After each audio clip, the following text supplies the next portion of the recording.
यह निश्चित रूप से हल्क का सबसे परेशान करने वाला क्षण है। वह न केवल शारीरिक कौशल में शी हल्क से पराजित हो गया, बल्कि उसकी अपनी विशेषता, दोनों हाथों को एक साथ जोड़ना, भी दूसरे पक्ष ने बिल्कुल सही ढंग से सीख लिया। देखते ही देखते पीछे का पहाड़ हिलकर एक बड़ा छेद बन गया। इसलिए क्रोधित और शर्मिंदा बैना को पीछे से हमला करना पड़ा। लेकिन किसने सोचा था कि शी हल्क एक छलांग में आसानी से छत पर वापस आ जाएगी, और वह बैना की चचेरी बहन सूसन थी। क्योंकि एक दिन पहले एक बसंत पिकनिक के दौरान दोनों इतनी गहरी बातचीत में डूबे थे कि उन्होंने ध्यान नहीं दिया कि एक अंतरिक्ष यान अचानक उनके सामने प्रकट हुआ। चूंकि दूरी बहुत कम थी, वे बच नहीं पाए और सीधे चट्टान से नीचे गिर गए। सौभाग्य से दोनों के जीवन को कोई खतरा नहीं था। हालांकि जब सूसन बैना को बचाने की कोशिश कर रही थी, उसका खून अनजाने में सूसन के घाव पर गिर गया। अगले पल उसका शरीर बदलने लगा और अंत में वह एक विशाल राक्षस में बदल गई। लेकिन जब वह फिर से जागी, उसने पाया कि वह एक अजीब जंगल में थी। फिर वह धीरे से पास के पार में गई। लेकिन जैसे ही सूसन अपने शरीर से कीचड़ साफ करने वाली थी, कुछ दयालु लड़कियां अचानक अंदर आ। उन्होंने गलती से सोचा कि सूसन का अभी अभी अपमान किया गया है, इसलिए उन्होंने दयालुता से उसकी धूल साफ करने में मदद की और उसे घर वालों को फोन करने के लिए अपना मोबाइल भी दिया। लेकिन जैसे ही सूसन बेसब्री से बैना का इंतजार कर रही थी, कुछ गुंडों ने उसे अपना निशाना बना लिया। हालांकि उसने उनसे दूर रहने की पूरी कोशिश की। जैसे जैसे वे करीब आते गए, सूसन को मजबूरन फिर से हल्क में बदलना पड़ा। अच्छा हुआ कि निर्णायक क्षण में बैना समय पर पहुंच गई। हालांकि जब सूसन फिर से जागी, उसने पाया कि वह एक अजनबी जगह पर थी। यह जगह न केवल सुंदर थी, बल्कि यहाँ आयरन मैन का क्षतिग्रस्त हेलमेट भी था। जब वह और आगे बढ़ी, वह अंततः बैना के गुप्त ठिकाने पर पहुंची, जो टोनी द्वारा उसके लिए जीवित रहते हुए बनाया गया स्थान था।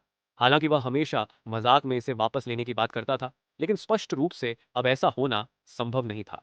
फिर उसने सूसन को बताया कि यही उसने हल्क के व्यक्तित्व के साथ एक ही कर्ण किया था। जैसा कि सभी जानते हैं, एवेंजर्स एंड गेम की अंतिम लड़ाई में थैनोस द्वारा गायब किए गए लोगों को बचाने के लिए उसने अपनी एक बाह के बदले स्नैप करने का साहस किया।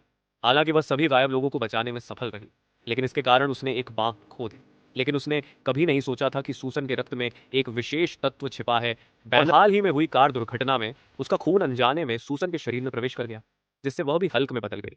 इसके बाद बैनर ने सभी रक्त के नमूने नष्ट कर दिए और उसे गामा किरणों में छिपी ऊर्जा भी दिखाई। हालांकि सूसन इस पर यकीन नहीं कर पा रही थी, लेकिन स्पष्ट रूप से अब यह घटना पलटी नहीं जा सकती थी। बैनर केवल उसे शरीर के अंदर हल्क को नियंत्रित करना सिखा सकता था। हालांकि जब सूसन ने पूछा कि इसमें कितना समय लगेगा, तो बैनर ने एक नोटबुक निकाली और कहा कि इसमें लगभग 15 साल लगेंगे, और यह सब उसके पिछले प्रशिक्षण अनुभव थे।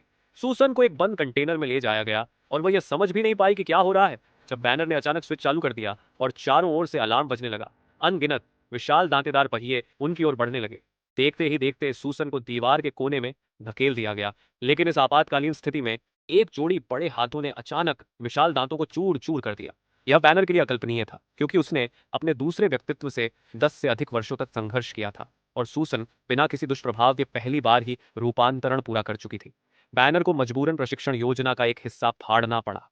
हालांकि उसने हिंसक व्यक्तित्व नहीं विकसित किया था, लेकिन शरीर को स्वतंत्र रूप से बदलने के लिए सूसन को अभी भी बहुत अभ्यास की आवश्यकता थी। इसलिए अगला बैनर के लिए शर्मनाक क्षण था। उन्होंने पहले सांस लेने की विधि का अभ्यास किया, जब तक कि सूसन इसके अनुकूल नहीं हो गई। फिर शक्ति प्रशिक्षण आया। देखते ही देखते सूसन ने उससे भी दूर फेंक दिया। प्रतिस्पर्धा की भावना से भरे बैनर ने तुरंत पास के विशाल पत्थर उठाए और थोड़े से प्रयास से उन्हें दूर आकाश में फेंक दिया। शी हल्क कूदने की क्षमता में भी पीछे नहीं थी, और बैनर के सबसे गर्व वाले संतुलन परीक्षण में भी सूसन उत्कृष्ट प्रदर्शन कर सकी। इस दृश्य ने बैनर को बहुत नाराज कर दी। विवश होकर उसने अपना विशेष हल्क प्रहार किया, लेकिन अनपेक्षित रूप से सूसन के एक मुक्के से न केवल नीचे की चट्टानें टूट गई, बल्कि